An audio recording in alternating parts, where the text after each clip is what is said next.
بسم الله الرحمن الرحيم السلام عليكم ورحمة الله وبركاته دمان أصحابته قيمها يقايها له aan iskala socono Facebook waan idin salaamaya iyo social media kale meel walba oo aad adduunka ka joogtaan runtii galabta waxaan soo waday arrimo kale oo teknolojiyada iyo ku saabsan ransomware ka socda laakiin arrin ka sii muhiimsan ayaa soo baxday marka bal waxaan isiri asxaabta qiimaha leh ee mar walba ra'yigiina kala duwan aad isweydaarsataan bal waxaad soo ogaatay iyo waxaad soo aragtay iyo waxaad maqashay bal isla qaybsada waxaa soo baxday sidaa la socotaan xildhibaano ayaa waxaa la yidhi oo dowladda Soomaaliya baarlamaankeeda ku jira ayaa waxaa la yidhi waxay samaysteen isbahaysi la yiraahdo hor u socodka waa erey aad maaragtay u fiican luqadda Soomaaliga haddii loo eego hor u socod waa go ahead hor u socod wax wanaagsan marka intaanan gelin waa mahadsantihiin dhammaantiin waxaan idinka codsanayaa inaad qaybisaan ama luqadda ingiriiska waxa lagu yidhahdaa share garaysaan si dad badan ay u arkaan waa ku mahadsantihiin marka hor u socodkan waxaa la yidhi waxay ka soo horjeedaan dowladda farmaajo ayay ka soo horjeedaan dowladda farmaajo tabcan waa laga soo horjeedi karaa laakiin dadkan xildhibaanada ah isbahaysay waxay ka soo horjeedaan Soomaaliya marka waxaanu kala saaraynaa dowladda kheyre farmaajo iyo Soomaaliya ayaan kala saaraynaa dowladda kheyre iyo farmaajo ma ahan Soomaaliya waa wadankii marka xildhibaanada waxay ka soo horjeedaan Soomaaliya ay ka soo horjeedaan Soomaaliya waxay kaga soo horjeedaan progresska horumarka ay sameynayso wadada fiican ay ku socoto nabadda dowladda cusub ay keentay nabadda dadweynaha Soomaaliyeed ee nabadda jecel ay keenay ayay ka soo horjeedaan sababta ugu soo horjeedaan ugu weyn waxay tahay wadanka Soomaaliya iminka la joogo ma ahan xilligii dowladdii ilaahay u naxariistay Siyaad Barre ee dictatorshipka ahaa ee militariga ahaa ma ahan oo qof kale dhihi jiray wuxuu noqday opposition ama dowladda ayuu ka soo horjeedaa wuxuu ka baqayaa noloshiisa inay halis gasho saa aweeda Ethiopia ama Kenya ama Talyaaniga ama Mareykanka ayuu exile u noqday ama uu u orday la dhihi jiray ma ahan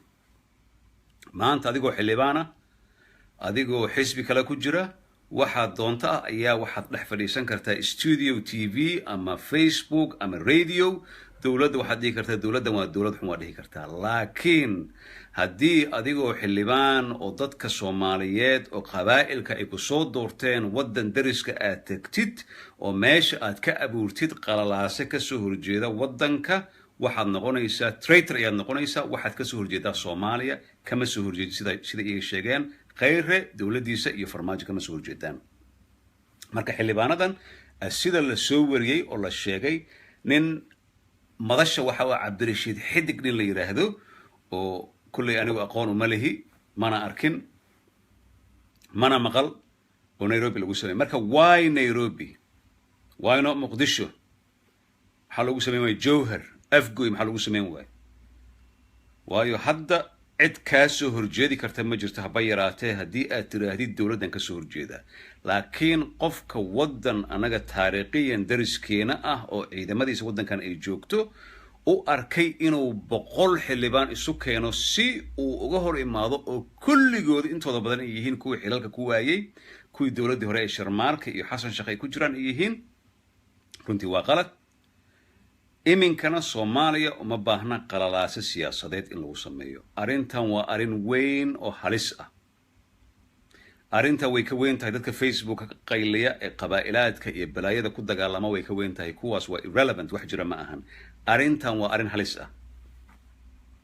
marka waxa la rabaa ajendaha iyaga ay kaga soo horjeedaan Soomaaliya kama soo horjeedaan farmaajo iyo kheyre iyo dowladda Soomaaliya ee dhisan kama soo horjeedaan dowladda Soomaaliya qof walba oo ogyahay 4 sano aday maaragtay nasiib leedahay 8 sano aday nasiib kale ay sii leedahay gaaraysaa laakiin qofka maanta tagay Nairobi oo 100 xildhibaan oo maaragtay raggii waayay kuraasta iyo wasiirnimada iyo waayay meesha u tagay waxay tahay inay kasoo horjeedaan qaranka Soomaaliyeed ee iminka soo kabsanaya. haddii ay joogi lahaayeen magaalada Muqdisho ama magaalooyin kale ee Soomaaliyeed oo ay dhihi lahaayeen waxaan ka soo horjeednaa dawlad 3 bilood ama 100 maalmood ama 150 maalmood aan gaarin ayaan ka soo horjeednaa, waa la qaadan karaa. waxay noqonayaan xisbiga ka soo horjeeda xisbiga talada wadanka haya haddii systemka wadanka saa ugu jiro. laakiin dawladdii xilliga la doortay waa la ogyahay dadku waxay isku qaldayaan xilligii madaxweyne Farmaajo ee 8 Febraayo iyo waxay isku qaldayaan xilliga dawladda Khayre inta la soo dhisay baarlamaanku uu ogolaaday xilligaas ka bilowda ee isku qaldayaan. marka Mr. Xidig oo ah shakhsigan la yiri hor u socod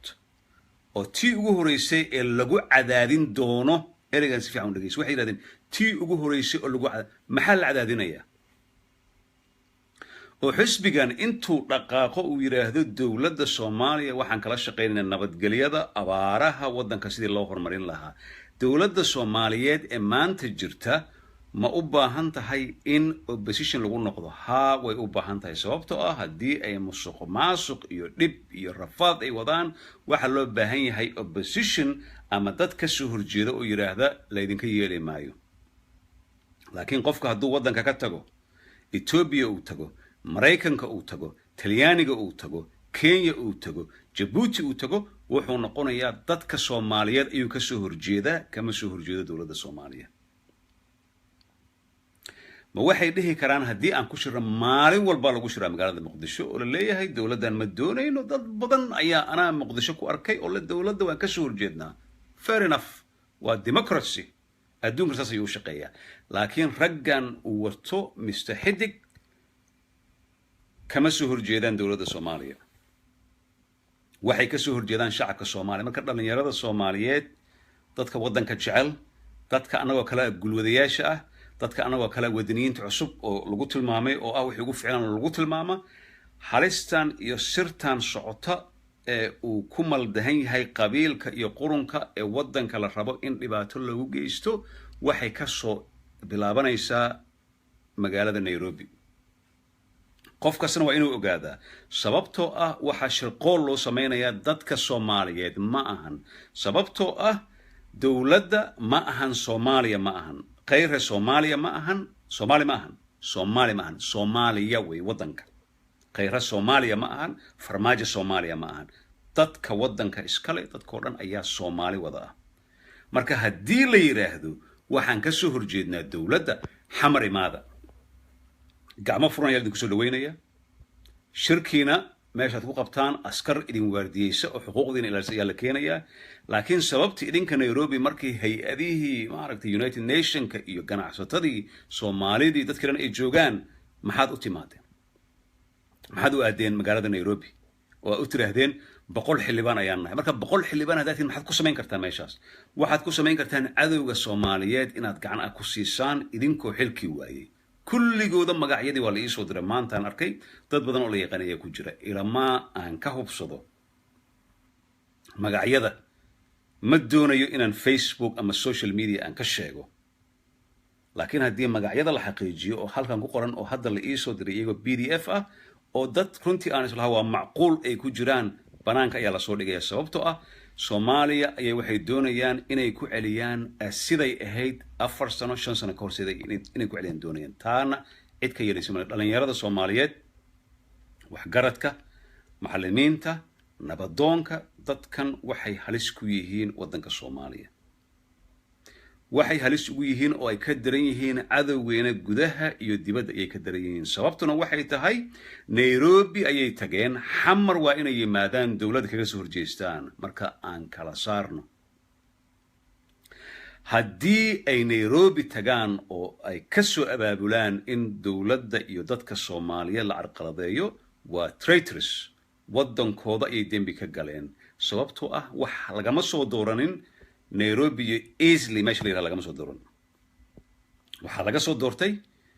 si qabaa'il ahaan ah oo systemka wadan ku shaqeeya, gobolada ay u dhasheen, hadduu ahaan lahayd Galmudug, Jubbaland, Hirshabeelle, Koonfur Galbeed ayaa laga soo doortay. waxa ay ku socdaan waxay tahay waxay ahaayeen dadkii awoodda waddanka hayay adduunka awoodna waad haynaysaa berrina waa laga qaadayaa farmaajo iyo Khayre iyagana waqtigooda markuu dhamaado waa laga qaadayaa marka dadkan waxay ku socdaan awooddii ay lumiyeen waddanka ma ahan waddan dictator ah doorasho ayaa ka dhacday waddanka yay ahaaneen boqolkiiba boqol mid nadiif ah laakiin doorasho ayaa ka dhacday marka opposition ama dawladda way ka soo horjeedi karaan waa soo fadhiisan karaan waxay doonaan waa samayn karaan laakiin in Nairobi ay 80 ilaa iyo 100 xildhibaan isu keenaan oo dadka Soomaaliyeed ay yiraahdaan haye nabadii yareed oo had idin soo laabatay iyo roobabkii dhawaanta da'ay ayaan idinka qasaynaa anagoo hoteelada u qaalisan Nairobi ka degan oo lacagihii waddanka aan ka dhacnay cunayna taas cid ka yeelaysa bayraatay ma jirto dhalinyarada Soomaaliyeed waa mustaqbalka magaalada Muqdisho iyo magaalooyin kale waxaan ku arkay dhalinyaro mustaqbalka Soomaaliya mustaqbalkiina odayaashan kan ugu yar uu 60 sano uu jiro mustaqbalkiina idinka dhalinyarada ayay afgembi ku sameynayaan haddii dagaal qabiil iyo dhibaato ay waddanka wax u tarayso rubuc qarnigii idinka aad ku lalateen raggiina 25 sano jira gadaal u eega arka Khayre iyo Farmaajo cid ku taageeraysa ma jirto marka haddii la yiraahdo Khayre iyo Farmaajo waxa lagu taageerayaa isku qabiil ayaan nahay ama sidaan ugu soo dhaweyna cid ku taageeraysa ma jirto qof la ahna ma jirto intaan aqaano oo taageerta isku cidna ma isku gobolna kama imaanin waayo dadka waxa la saaraa stamp ayaa la saaraa waxa laga yaabaa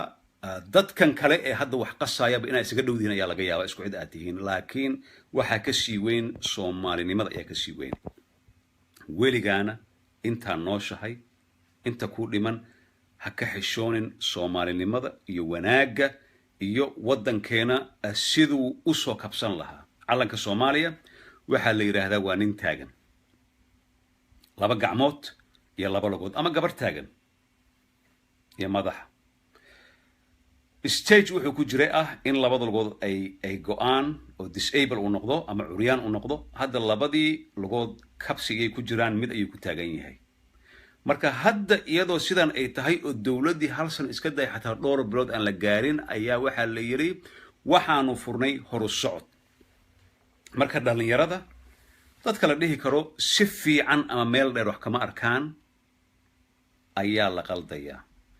marka hadday dhihi lahaayeen Soomaali burburiye cid u tagi lahayd ma jirto waxa la yiri hor u socod marka hor u socodka ay doonayaan iyagoo Nairobi hoteelada habeenkii $500 lagu jiifto oo ma aragtay saddex ku leh hor u socodka ay doonayaan maxay yihiin bal ha soo saaraan decreto ama wareegta soo saaran ay yiraahdaan dawladda Khayre oo ma aragtay wali dhicis oo ma aragtay xataa dhicisnimo aan gaarin dhiciska wuxuu ku bilowdaa 6 bilood ku bilowdaa 7 bilood u gaaraa dhiciska dhicisnimo xataa aan gaarin waxay kaga soo horjeedaan oo decreto soo saaran ay yiraahdaan waxaan aragnay waxaanu cadaana waxaan aragnay masuq ayaan aragnay waxaan aragnay dhibkan waddanka lagu hay bal ha soo saaraan laakiin waxaan dhisayaa horu socod waxa la yiraahdo anoo waddan shisheeyo oo wali ciidamadiisa waddankeena ay joogaan ayaan dhisayaa dadka u sacabtami doona ama ku faraxsan waa dadka waddanka Soomaaliya in progress iyo horumar iyo wanaag iyo wax walba ay gaarta ka soo horjeeda way waxa nasiib xumo dadkii soo doortay magacyada way soo baxayaan magacyada waa u jeeda hadda waa la ii soo diray laakiin ma xaqiijin karo mana doonayo qof bani aadan ama xildhibaan ha ahaado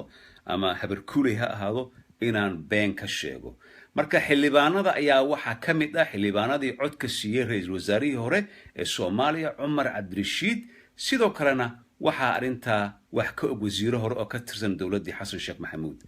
marka dadkan waxay og yihiin rag xil waayay rag awood waayay rag baabuurtii staffka lagu waday villooyinkii deganaa waayay hadii adduunku wuxuu u shaqeeyaa black and white xarshi madaxay u shaqeeyaa adduunka xilligiini hadii la soo dhaafay dad cusub ayaa yimid iyagana waa la bedeli doonaa laakiin qof walba oo jagadii laga qaaday haduu yiraahdo waxaan sameeynayaa ama madaxweynenimo heli waay ama ra'iisul wasaare ama wasiir heli waay ama agaasime waxaan ka soo horjeedaa dadka Soomaaliyeed marka aan kala saarno dawladda Soomaaliya ee Farmaajo iyo ninkan la yiraahdo Khayre dhalinyarada ah in laga soo horjeedo dastuurkay ku qoran tahay haddii opposition la sameeyo oo sharciyan qofkii yiraahdana dawladda farmaajo waxay sameeyaan oo qalad iyo sax ah lagu sacabtamo waa qof oo maaragtay wuxuu ku jiraa riyo aan roobinaya ku jirta wadanka wuxuu caafimaadka dimuqraadiga ku wanaagsan yahay in dawladda opposition lagu noqdo laga soo horjeedo si civilized sida adduunka ay ugu shaqeyso dawladda la yiraahdo waxaan ayaa sameeyeen lacagta Turkiga laga keenay meeshay tagtay la xisaabtamo xeer ilaaliyaha qofka lacagta wadanka ilaaliya waxaas oo dhan jidadkan lama dhisin airportkan lama dhisin la xisaabtamo opposition waa wax fiican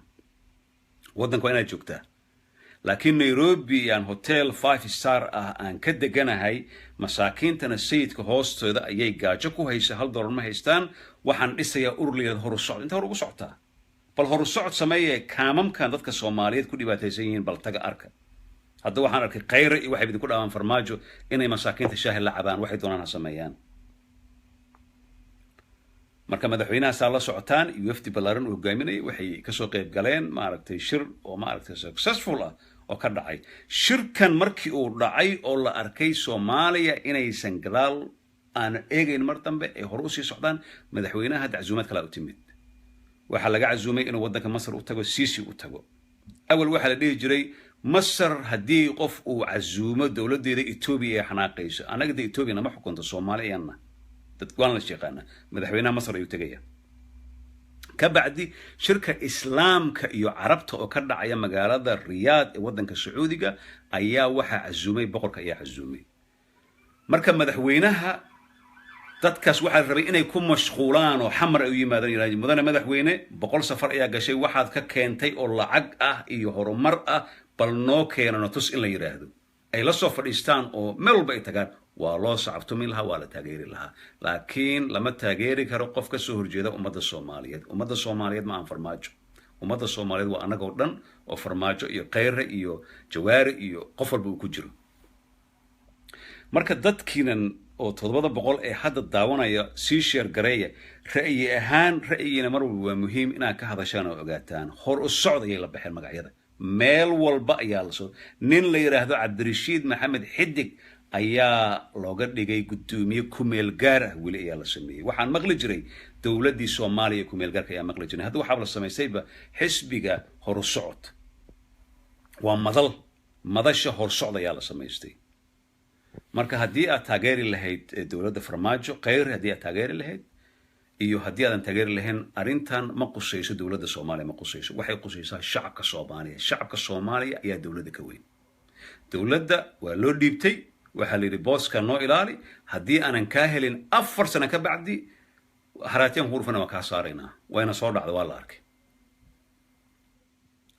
marka shacabka Soomaaliyeed insha Allah wuu soo jiray insha Allah wuu sii jiraya waana sii jiri doonaa laakiin dawladda hadda haysa insha Allah ma sii jirayso 4 sano ama 8 sano sharciga iyo dastuurka ayaa la raacaya laakiin dadkan ayaan jiri doonin dadkan hor socod la baxay waa dib u socod waxay doonayaan dadkan oo kale lama siiyo fursad lama siiyo sababtoo ah waxyaabihii gadaalka noo dhigay 25 sano ugu dambeysay waa dadkan oo kale hay soo sharciyayaan xisbiga hay yiraahdaan Labour-ka ee dawladda ka soo horjeeda hay yimaadaan Muqdisho iskaashi ha sameeyaan sida Europe iyo North America kala sameeyaan ha ka soo horjeedaan adduunka soo shaqeeya laakiin dadkan haddii Nairobi ay ka qayqayliyaan oo la yiraahdo waxba ma sameyn karaan waxay doonaan ha sameeyaan la yiraahdo marka dambe waxay awood u helayaan in dadka cadawga Soomaaliya ah ee shisheeyaha ah iyo dadka cadawga Soomaaliya ah ee Soomaali gudahooda jooga oo interest-ka kale oo goonida oo ganacsiga iyo wax walba wata inay dadkan iskaashadaan ay hubeeyaan oo wadanka qalalaaso nabadeed ka dhaco marka qofkii maanta Soomaali ah ee u baahan in wadankeeni uu dagaal iyo xilibaan hor socod iyo dib u socod u yimaado bal waa kaasi farta taagto waxa tirahdaan waa wax fiican dadkan waxay ka soo horjeedaan ummadda Soomaaliyeed progress-kay sameysay hadda Muqdisho markaan ka imid wadanka 100% nabad ma ahayn laakiin wada sax ayuu ku socday ma ahan macnaheeda farmaajo Khayre markay yimaadeen wada sax ku socdo ma ahan wadadan hortooda la soo xaaray waxa soo xaaray oo ka soo bilowday Ilaahay u naxariistay marxuumkii Cabdullaahi Yuusuf Sheekh Shariif ayaa ku xigay madaxweynihii hore ayaa ku xigay Xasan Sheekh ayaa ku xigay wadada ayaa xaaran marka wadadana khayre iyo farmaajo way sii wadayaan ninkii ka dambayn doono Soomaaliya oo Ilaahay nasiib u siiyana waa sii xaaraya way sii soconaysaa wadada laakiin dadkan wadadii la sii xaarayay oo wax walba lagu sameeyay oo progresska ah ayay waxay dhigayaan tink ama tinka wax loo yaqaan tinkan haday dhigaan qof walba way mudaysaa haday mudana hadii wadanka Soomaaliya ay joogtid ku mudaysaa haddii dibadda aad joogtid way ku mudaysaa sababtoo ah wixii Soomaaliya ka dhaca waxa la yiraahdaa qofka Soomaaliga hadduu ku hindhisado Soomaaliya Canada ama Ingiriiska ama Stockholm jooga hergab ayaa ku dhacaya la yiraahdaa waa isku daartaa qof maanta wadankii aan laga joogin ma jiro qof maanta dibadda aan laga joogin ma jiro marka raggan Ilaahay naga qabto raggan waa wax halis ah usually waxyaabahan kala yaryar kama hadlo laakiin raggan waa rag halis ah waa rag qaranka Soomaaliyeed dadka Soomaaliyeed wadanka Soomaaliyeed halis u ah dad badan oo la shaqeeya ciidamada sirta ee wadamada dariska aan ahay gacmaha ayaysan isugu xoqanay waxay leeyihiin dadkan aan gacan siino dadkaas waxay wadankooda u soo horseedayaan in dhibaato iyo disaster ay u keenaan u soo horseedayaan wadanka marka maanta anigoo xilka aan hayo u yahay wadani Soomaali ah oo wadankayga jecel maaragtay waxaan is iri arintan dhalinyarada waa inaan la wadaagto oo aan laga aamusin sababtoo ah qof walba oo da'diisa ay ka yartay 30 sano waa mustaqbalka Soomaaliya waa rag la rabay hada jaamacadaha aan ku soo arkay SIMAD iyo University of Somalia oo wadanka maamuli lahaa marka hadii dhanka siyaasadda anigoo kale ay ka yihiin aysan ka bisleen aqli weyn oo maskax ah ayaa Ilaahay si ay ku fikiraan why now maanta hadii ay tagi lahayn Istanbul ama Ankara ama wadamada saaxiibkana la ah oo ma aragtay hadii aan yiraahdo Imaaraadka Carabta iyo Sacuudiga hadii xataa ay ku shiri lahaayeen oo ay ku sameyn lahaayeen waxay ahaan leed laakiin ninka Ethiopia iyo Kenya maanta wax Soomaali laga soo horjeed ku sameeyay taasi wax la qaadan kara ma ahan wana qalad weyn Soomaaliya ma ahan waqtigii marxuun Siyaad Barre ee militariga ma ahan oo qofkii hadla ma aragtay exile loo diri jiray oo meelahaas kulmiska ka soo noqon jiray ama ka soo horjeedi jiray ma ahan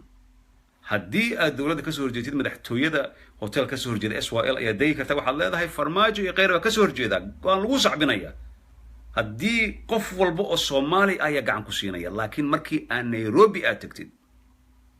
oo wadankii alla baxday hor socod alla baxday oo dib u socda wadankii ayaa dhibaato soo wada dhibaatadana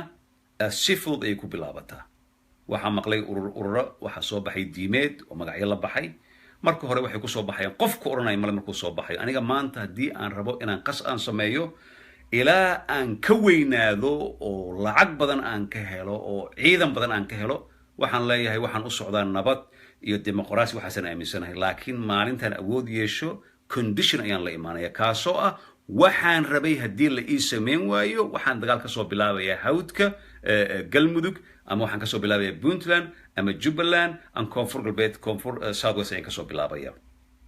adduunka ayaa saas u shaqeeya qofku oranaya male asoo 100 xildhibaan dagaal ayaan qaadaynaa marka hadda tan waxay agtaala dadkan Soomaali kama baqaan Soomaalida qaabka aqligooda u shaqeeya qaarkood wuxuu yahay aabo kan weyniga celi kan yana iska celiye dadkan hore loogu sheegay interestka Soomaali hadda u yaalo ugu horeyn waa number 1 waa interestka dadka Soomaalida danta ugu weyn in wadanka dego waxa ku xiga wadamada dariska mar walba ma rabaan intooda badan in wadanku u qaskar dhaco sababtoo ah dabkii dariskaga gubaadna ku iimaanaya kan ugu dambeysana wadanka Mareykanka ma doonayo qalalaasho wadanka lagu sameeyo marka raggan oo u badan kuwa baasabooro Europe iyo Mareykan iyo balaaye haysto waxay dhacaysaa mar dhow in la yiraahdo isa soo xaadiray la yiraahdo marka dadka Ilaahay wadanka ka qabto qof walba ha share garay video Ilaahay wadanka ka qabto raggan waxa hogaamiya sida la soo wariyay nin la yiraahdo Mr. Cabdirashiid Maxamed Xidig I have no idea maanta kornamaan maqlin xildhibaanadii oo 89 ah magacyadooda hadda ayaa la ii soo diray laakiin soo hor idinku sheegay dad badan oo aan aqaano oo aan isla Soomaalinimo ayaa ku jira oo runtii aan aad uga naxay magacooda ilama laga hubiyo ama one by one loo la xiriiro la yiraahdo war xildhibaan hebelow ma ku jirtaa hor socod ama dib socod ma ku jirtaa dii la yiraahdo waa ku jira markaas waa la sheegi karaa laakiin ma fiicna hadda ka hor ayaan qaladaad intaan ka galnay shakhsi wasiir ah magaciisa aan sheegnay marka dambe raalgeli aan ka bixin marka waxa fiican wax walba in la hubsado ayaa fiican marka wadankeeni waxaan u jeednaa halis aan la ogeyn oo runtii qof walba surprise ila noqotay lama filaan ila noqotay iyadoo dawladdii aan dhicisoobin weli dhicisnimo aan gaarin dhicisnimada waxaa lagu gaaraa 5 6 7 bilood ayaa lagu gaaraa dawladdii 7 bilood ma gaarin 5 bilood ma gaarin 4 bilood ma gaarin marka taa waxa ka sii daran iyagoo la dagaalamaya ummadda Soomaaliyeed iyo qaranka Soomaaliyeed hadalkan ku soo celinaya raggan haddii opposition ay dawladda ku yihiin ama ay ka soo horjeedaan ha yimaadaan magaalada Muqdisho ama gobolada isteediyada ha yimaadaan ha yiraahdaan dawladda waa ka soo horjeedna xisbi ha samaystaan ma dhihi karaan haddii dawladda aan ka dawaan la xiray cid la xiray ma jirto meeshaan isma xiro sheekooyinkaas way dhamaadeen qofkii hadla uu hadlaya xor ayuu yahay wuxuu doono laakiin markii Nairobi hotel 5 star aad degan tahay jagadii aad u hayjirtay wadanka laga qaaday oo maartay adigu aad islahayd adaa maartay u ah ama reerkiina maartay awoodaas u leh sheekooyinkaas way dhamaadeen hadda ma ahan dawlad inay ka adag tahay hadda dadkan hoos ayaa loola hadlaa amisom ayaa dhan kala hadasha waxa la yiraahdaa iswaashan madaxa la kaga istaagaya ama Mareykanka ayaa waxa la leeyahay waxaan ku sameyn doonaa wixii aan ku sameyn jirnay marka Soomaali kama baqaan ciidamada Soomaali kama baqaan waxay ka baqaan kaliya dadka kale ajaanibta ay ka baqaan marka sheekadu waa sida raggan maalmahan soo socda kullay waa la arki doonaa hadda waxay yiraahdeen 105 xildhibaan ayaa ma aragtay oo labada gole ee dalka waxay la mid tahay oppositionka labada gole ee aqalka sare la yiraahdo House of Lords iyo House of Commons ka reer Ingiriiska ay yaqaan oo intay halkan ka tageen wadanka Faransiiska intay degeen oo rabaan inay qasaan wadanka Ingiriiska ay la mid tahay waa waxyaabaha xilliga dagaalku uu socdo qofka bani aadamka lagu xukumo traitor waxa la yiraahdo oo iskool bulisi la geeyo waayo traitorka waxa wax ka xun adduunyada male wuxuu ka sii xun yahay xataa cadowgaaga caadiga wuxuu ku leeyahay I'm your enemy cadowgaaga ayaan ahay kula dagaalaya xabad ayaan kugu dhufanaya oo ku gubaya wadankan inuu degan marabo laakiin cadowga within ama enemy within wax ka daran male waa ninka walaalka adiga ku ku jecel aad isleedahay oo marka damban xaq ku tagay bal reasonka bal ilaahay aqli wuxuu noo si inaan ku fikirno in dawladdii aan 3 bilood aan gaarin in la yiraahdo opposition lagu noqdo dibadda la joogo maxay tahay weligii taariikhda adduunka kama dhicin waxay ka dhacdaa wadamada dictatorka tusaale ahaan haddii Zimbabwe iyo wadamada kale ee la baqo oo North Korea kale qof dhihi kara male Kim Jong Un iyo Robert Mugabe ayaan ka soo horjeeda haddii kale bahriyaad galaysaa laakiin idaacadaha TV-da maalmo laga hadla waxaan ka soo jeeda dawladda hebel Soomaaliya farmaajo kama helin qaabku u socdo khayra kama helin qaabku markuu diyaarad u raaco qof kula hadlaysa ma jirto marka ma kula tahay inay yiraahdaan anagu xildhibaan hadana xildhibaan ayaa taaban karaba xildhibaan reer uu ka soo jeeda balaayo ka soo jeeday marka intaan soo afjirin maqribka la gaarin arinta laga hari maayo share gareeya qof walba Soomaaliya ha ogaado si baaro arintan xildhibaanadan marka laga soo xaqiijiyo iyagana aan la hadalno waa soo gudbinayna waxaan leenahay xildhibaan hebel oo ka soo jeeda beesha meeshaas ah ayaa ku jira xildhibaanada yiri hor socod ayaan sameeynaa hor socod ayaa la sameeynaa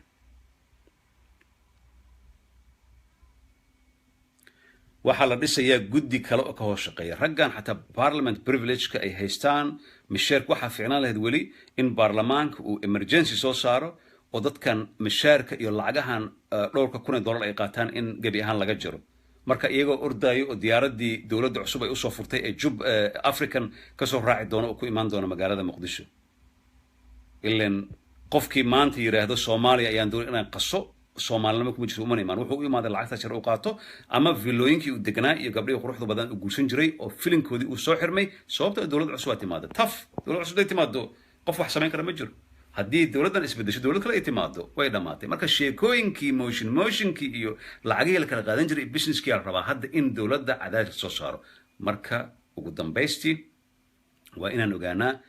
raggan Nairobi isugu tagay kama soo horjeedaan dawladda Soomaaliya waxay ka soo horjeedaan ummadda Soomaaliyeed oo idinka kunka qofooda iminka daawanaysa idinka aad ka mid tihiin iyo kuwa kale ee daawan doona ay ka soo horjeedaan aniga ka soo horjeedaan ay ka soo horjeedaan dadka sayidka hoostiisa qaxootiga ku ah dadka oonka uu ku dilayo afgooye dadka qaraxyada ku dhimanaya dadkaasi ka soo horjeedaan kama soo horjeedaan dawladda Soomaaliya sababtoo ah khayra iyo farmaajo Soomaaliya ma ahan Soomaaliya waa bulshada oo dhan waa society dadkeen dhan ayaa Soomaaliya wadanka dadkaasi ka soo horjeedaan marka dabintan ummadda iyo qaranka Soomaaliya u soo socoto ha laga digtoonaado waa salaamantihiin waa mahadsantihiin wixii ku soo kordha arrintaana insha Allah waa idin soo gudbinaya wixii ra'yigiina wixii dhalishiina mar walba gacan furan idin ku soo dhaweynaya maghribka ayaa la soo gaaray intaan hawada kulmi doono anigoo Cabdinaasir waxaan idinkaga tegayaa wassalaamu calaykum waraxmatullaahi wabarakaatuh